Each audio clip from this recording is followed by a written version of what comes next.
સુરત શહેરના માનનીય police commissioner Shri Anupamsinh Gehlot સાહેબની સૂચના અને માર્ગદર્શન મુજબ no drugs in Surat city અભિયાન અંતર્ગત સુરત શહેરની specialise branch, crime branch, SOG તદુપરાંત પોલીસ સ્ટેશનની વિવિધ ટીમો ડ્રગ્સના જે દૂષણ જે છે એના ઉપર અસરકારક નિયંત્રણ લાવવા માટે પરિણામલક્ષી અને અસરકારક કામગીરી કરી રહી છે. એમાં નાના અને મોટા વિવિધ પ્રકારના કેસો શોધી કાઢવામાં આવી રહ્યા છે.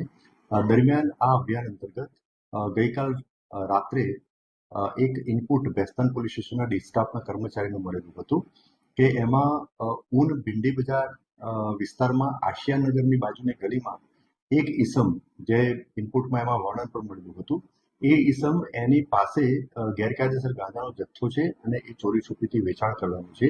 આ ઇનપુટ આધારે કાયદેસર કાર્યવાહી કરવા માટે બેસ્તાન પોલીસ સ્ટેશનના પોલીસ ઇન્સ્પેક્ટર શ્રી ગામેતી અને એમનો સ્ટાફ તેમજ સરકારી પંચો જે બાતમીમાં જણાવેલ વર્ણન વાળા બાતમીમાં જણાવેલ સ્થળે જઈ અને ત્યાં ચેક કરતા ત્યાં બાતમીમાં જે વર્ણન હતું એ વર્ણનનો ઈસમ ત્યાં મળી આવ્યો હતો.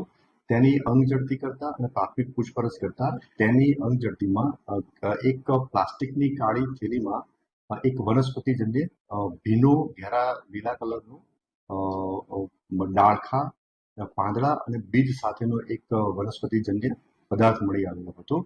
એની લાક્ષણિક વાસ ચેક કરતા એ પ્રાથમિક દ્રષ્ટિએ ગાંજો હોવાનું જણાઈ આવતા આ બાબતે એફએસએલના અધિકારીના સ્થળ ઉપર બોલાવી અને એફએસએલ અધિકારીના પાસે જે કીટ રહેલી છે એનાથી પરીક્ષણ કરતા એ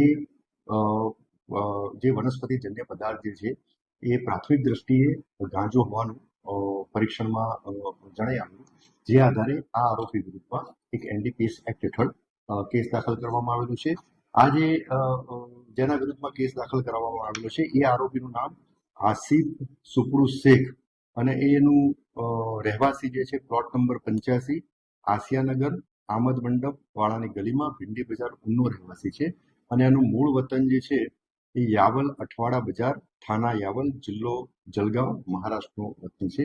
એ અહીંયાના પરિવાર સાથે રહે છે. આ જે આરોપી પાસેથી એની અંગ ઝડપીમાંથી જે પ્લાસ્ટિકની બેગ મળેલી હતી અને એમાં જે ગાંજાનો જથ્થો મળેલો હતો એ ટોટલ 213.64 ગ્રામ ગાંજાનો જથ્થો મળી આવેલો હતો. એની કિંમત 10,682 રૂપિયાની ગણી અને એ મુદ્દામાલ તપાસ અર્થે કબજે કરવામાં આવેલો હતો. આરોપીની પ્રાથમિક પૂછપરછમાં એણે એવું જણાવેલું છે એ એક અજાણ્યા વ્યક્તિએ એને ગાંજાનો જથ્થો એને વેચેલો હતો. હાલમાં એનું નામ જણાવેલ નથી, પરંતુ આરોપીની પોલીસ કસ્ટડી રિમાન્ડ મેળવવા માટેની કાર્યવાહી ચાલુ છે. તપાસ દરમિયાન આરોપીની કોઈ ગુનાહિત ઇતિહાસ પણ જણાઈ આવતું નથી અને આ આરોપીની પ્રાથમિક પૂછપરછમાં એવું જણાઈ આવે છે કે છેલ્લા એકાદ મહિનાથી એ આ ગાંજાનો ગેરકાયદેસર વેપાર કરે છે અને એ થોડી કિંમત ઓછી કિંમતમાં ગાંજાનો જથ્થો લાવે છે અને નાની પ્લાસ્ટિકની કોથળીમાં બનાવી અને છૂટક ગાંજાનો જથ્થો વેચાણ કરે છે ગેરકાયદેસર રીતે.